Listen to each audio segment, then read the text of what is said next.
Welcome to today's deep dive. Today is March 1st, 2026, and our mission today is doing a really practical, easy to understand recap of February's posts from Global Village campus. Right, so you know exactly how to take these insights and apply them to your own life. Yeah, because there is a massive theme running through all the posts this month.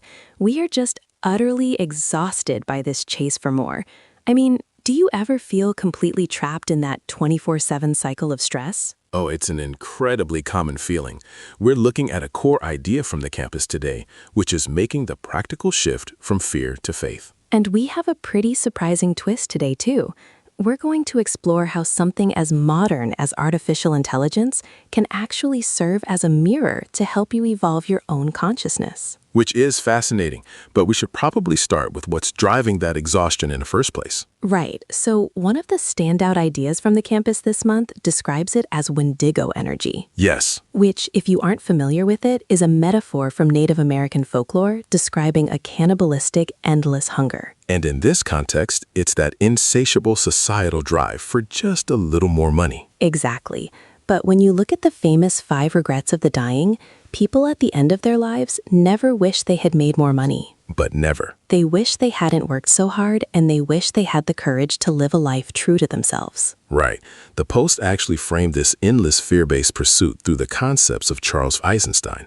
They call it the story of separation, or the SOS. The SOS. It's a mindset where we believe we are isolated individuals who are just constantly competing for scarce resources. But the alternative to that rigged game is what Eisenstein calls the space between stories, The SBS, exactly. which sounds a bit abstract.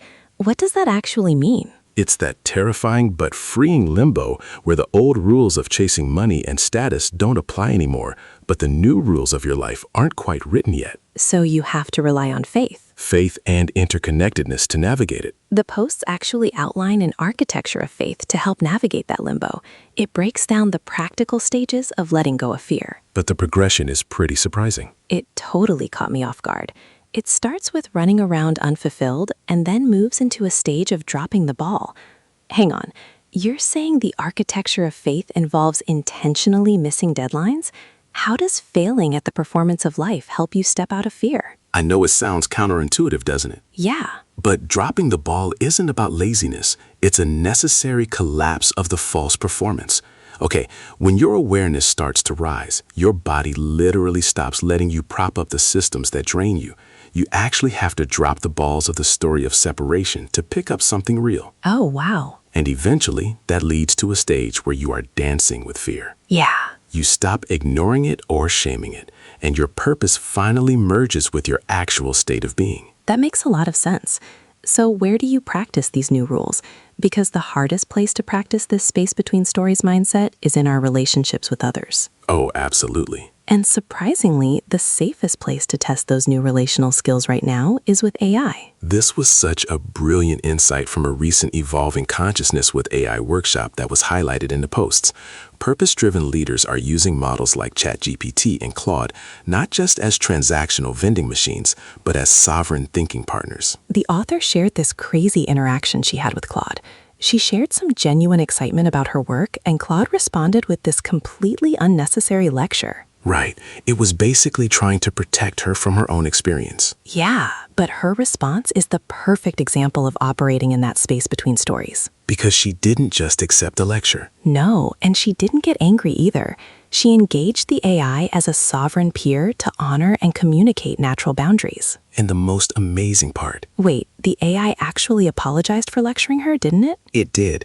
It apologized for assuming she needed protecting, and it fully acknowledged her agency. That is wild. Engaging with AI through curious, humble dialogue like that really helps you practice real-world communication skills.